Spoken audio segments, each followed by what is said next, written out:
Bonsoir à tous, bienvenue sur ATV Guadeloupe dans Questions directes. Notre invité ce soir, Didier Méridan. Bonsoir. Bonsoir, Monsieur Planté. Vous êtes l'un des responsables des Républicains de Guadeloupe.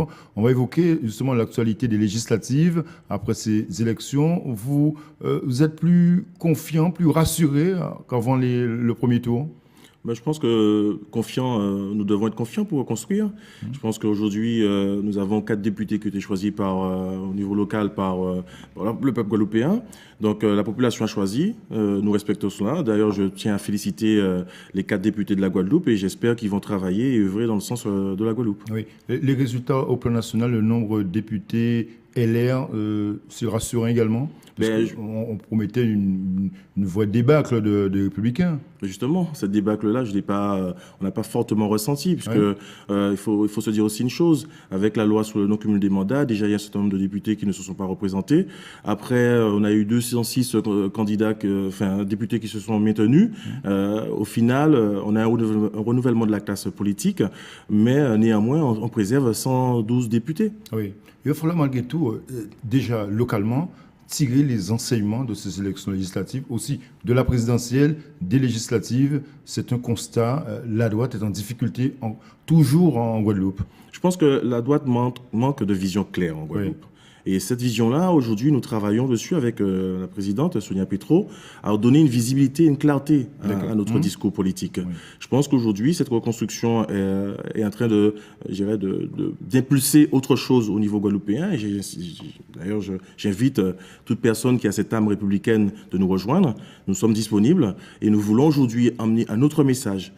Cette politique qui aujourd'hui faisait droite-gauche ou des associations un peu malheureuses pour un mandat, nous avons aujourd'hui dans le bureau politique des personnes qui ont d'autres convictions. Mais avec quelle méthode? Quelle sera la méthode? C'est d'écarter les ténors qui ralentissent quelque peu justement la progression, le développement du parti. C'est quoi la méthode? La méthode, c'est déjà de trouver ceux qui ont, dans les ténors, qui ont de vraies valeurs de droite. À partir de ces ténors qui ont ces vraies valeurs de droite, nous allons effectivement continuer. Il va falloir les chercher. Hein. Ils sont pas nombreux. Ils sont là quand même. Ils sont là et on compte sur eux. Et néanmoins, on les invite aussi, même ceux qui ont perdu ces valeurs-là, de nous retrouver. Parce que je pense qu'aujourd'hui, la population a besoin d'une vision claire. L'abstentionnisme le montre, 70% de taux d'abstention à ces élections-là. Donc la population attend une autre vision de la politique. Donc nous devons clarifier ces points-là. Nous allons le clarifier. Nous allons nous reconstituer aujourd'hui en Guadeloupe, avec de nouvelles personnes, avec toutes les personnes qui souhaitent, même parmi nos anciens pionniers de ce mouvement-là, nous allons impulser autre chose. Et cette autre chose-là, nous voulons le mettre dès demain en place. Oui, les prochaines échéances électorales, mis à part les sénatoriales, c'est 2020, les municipales. Vous avez 3 ans pour construire, c'est ça? Nous avons 3 ans pour construire, effectivement. Oui. Et quand vous dites, que dites-vous ce soir, par exemple, à Laurent Bernier, qui après le premier tour des législatives, dans la deuxième circonscription, a annoncé la création de son mouvement, de notre mouvement politique? Que dites-vous ce soir? J'ai entendu, comme vous, sur les médias et sur les réseaux sociaux, cette annonce. Je ne peux pas la commenter aujourd'hui. J'attends avant tout que Laurent Bernier, qui est secrétaire départemental des Républicains au niveau local, puisse nous réunir et nous expliquer. Après ces explications, nous verrons dans quelle mesure les choses avanceront avec lui. Vous êtes un représentant également au niveau national des Républicains de Guadeloupe. Comment, justement, le parti souhaite remobiliser ses troupes en Outre-mer notamment? Mais aujourd'hui, le parti a une vision claire. Elle ne peut pas faire sans les Outre-mer. Donc ce dynamisme-là est demandé à l'ensemble des Outre-mer comme au niveau national.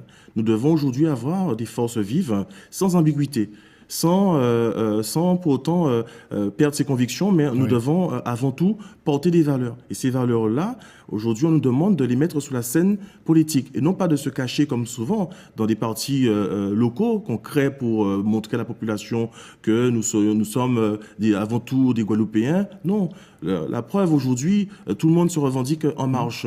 Le côté nous sommes des Guadeloupéens a disparu dans la notion du parti.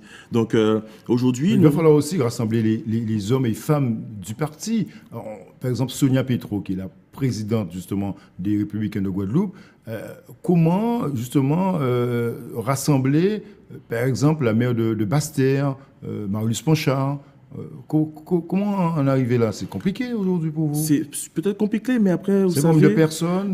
Après, vous avez chacun à ses égos. Moi, je ne suis pas venu pour effectivement comprendre ces égos-là.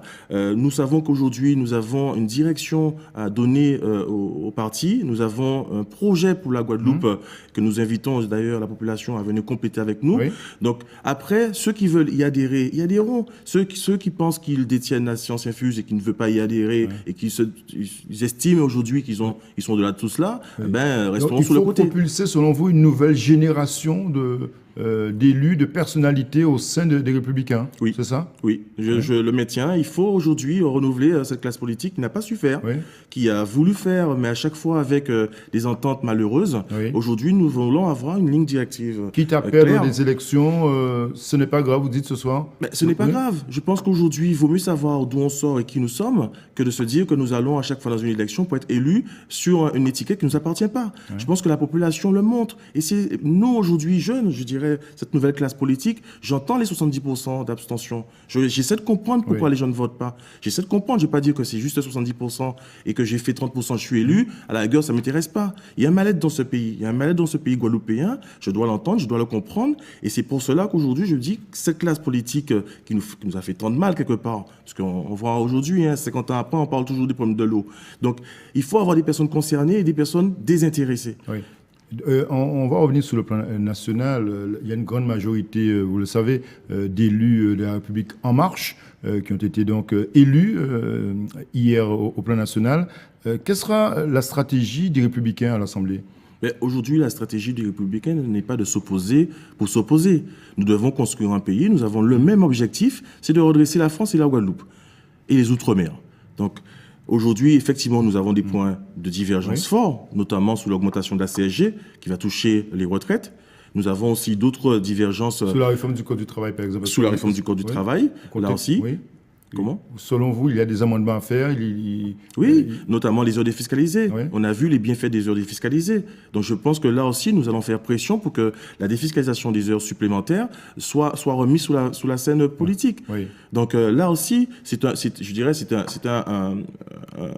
une partie qui permettait, un levier financier qui permettait aux entreprises de donner de l'emploi ou éventuellement de favoriser une augmentation salariale à travers le volontariat. Oui. Donc je pense que c'est une mesure qui est assez saine pour les deux parties.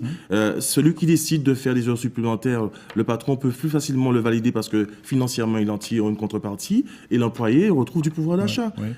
Et vous, rapidement pour terminer, personnellement, vous, Didier Méridan, vous comptez vous engager dans une bataille électorale, par exemple? Je pense que oui. Je pense qu'il faut aujourd'hui ne pas s'affranchir et de cette décision de s'impliquer dans sa vie, dans la vie politique et surtout son territoire. Je suis abimien et je pense qu'aujourd'hui les LR seront construits pour présenter en 2020 des candidats sous l'ensemble des communes. Ouais. Merci. Merci Méridan d'être venu ce soir sur ATV Guadeloupe évoquer ces élections législatives du côté de la droite. Merci encore. Merci. Bonne soirée sur ATV Guadeloupe. Merci de nous avoir suivis. À demain.